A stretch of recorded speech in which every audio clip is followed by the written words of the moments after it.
Quinta-feira da 30ª semana do Tempo Comum. Eu sou o Padre Pedro Paulo e celebramos agora mais um programa da Bíblia do mundo de hoje. Bem, na próxima sexta-feira, amanhã, celebraremos já hoje o término cristão, por favor, do mês de outubro, como também amanhã estamos às vésperas da solenidade de Todos os Santos. Primeiramente, não pensem que se trate de uma atualidade. Pobres cristãos invadidos pela mente reformista de Lutero e seus seguaces, que são homens do século XVI, XVII, XVIII, XIX, pobrezinhos, reduzem a criação do seu cristianismo a si próprios. Enquanto nós não. A história litúrgica da igreja deita raízes nos Atos dos Apóstolos. E será exatamente o ano em que o imperador romano Constantino e sua santa mãe Santa Helena irá determinar a organização plena do culto cristão, visto que a igreja, a partir de 312, através de um edito, será liberada das catacumbas e, ao contrário, elevada à religião oficial do Império Romano.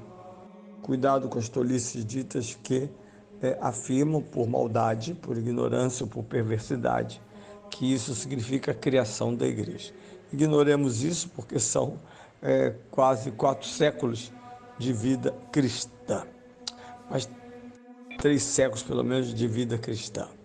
Mas deixemos isso para lembrar que é o 4º século, o período em que a igreja, emergindo das tumbas, recorda primeiramente a fileira dos mártires, e ela vai avançando entre os séculos 8 e 9, para que no 8º século, através do Papa chamado Gregório III, entre 731 e 741, fosse fixada a data de 1º de novembro.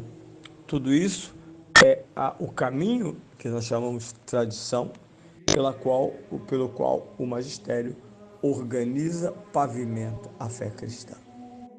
Celebrar a comunhão dos santos é celebrar exatamente a essência da igreja. Pobres protestantes que têm um Cristo sozinho, filho único, não de mãe viúva, mas que está sozinho na sua glória.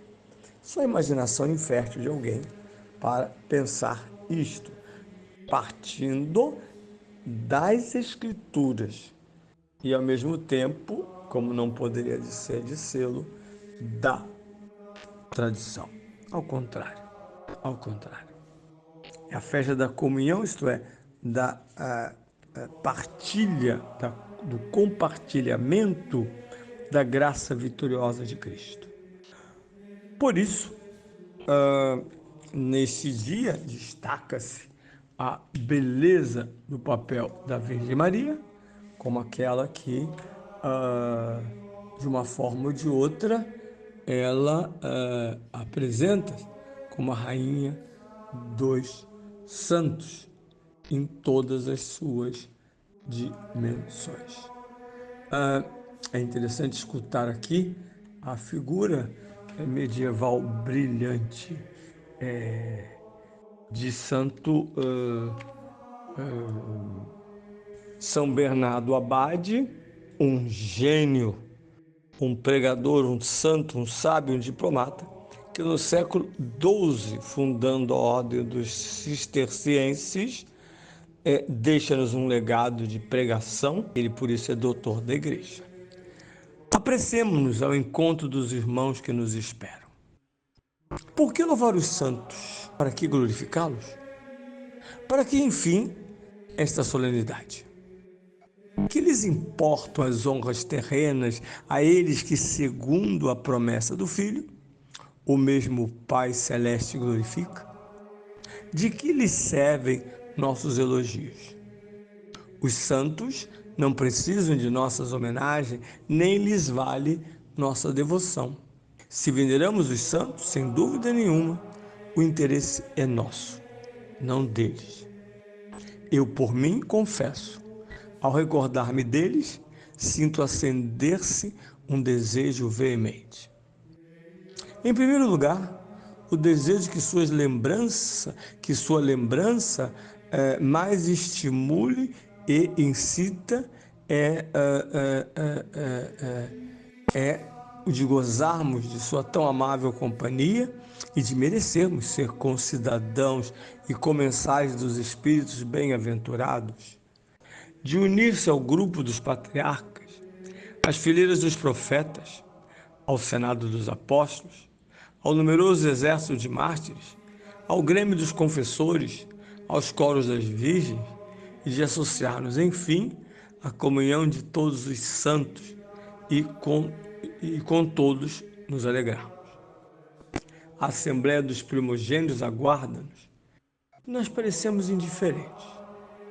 Os santos desejam-nos e não fazemos caso. Os justos esperam-nos e esquivamos-nos. Animemo-nos, enfim, irmãos, ressuscitemos com Cristo, busquemos as realidades celestes, tenhamos gosto pelas coisas do alto, desejemos aqueles que nos desejam, apressemo-nos ao encontro dos que nos aguardam, antecipemo-nos pelos votos do coração aos que nos esperam. Seja-nos um incentivo não só à companhia dos santos, mas também à sua felicidade.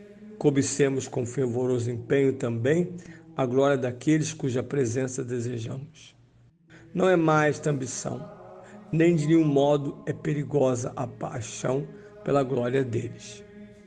O segundo desejo, que brota em nós pela comemoração dos santos, consiste em que Cristo, nossa vida, tal como a eles, também apareça a nós e nós, juntamente com Ele, apareçamos na glória. Enquanto isso não sucede, nossa cabeça, não como é, mas como se faz por nós, se nos apresenta.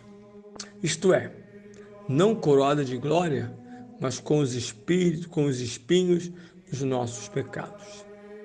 É uma vergonha fazer-se de membro regalado sob uma cabeça coroada de espinhos. Por isso, enquanto a púrpura não lhe é sinal de honra,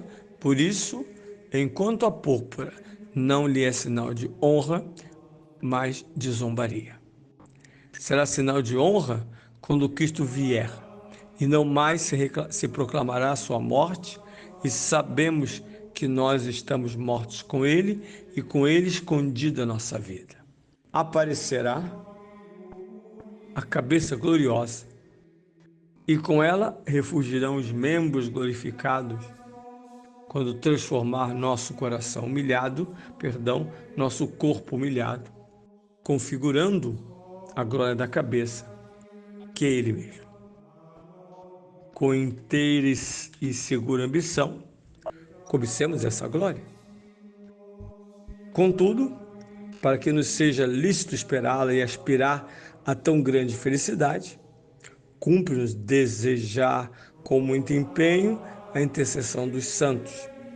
Assim, aquele que não podemos obter por nós mesmos, seja-nos dada por sua intercessão.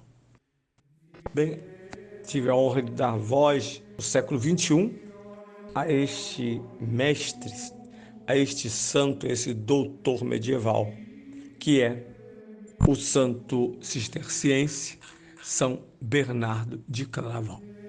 Celebremos a festa de todos os santos, empenhemos-nos em nos alegrarmos espiritualmente neste dia.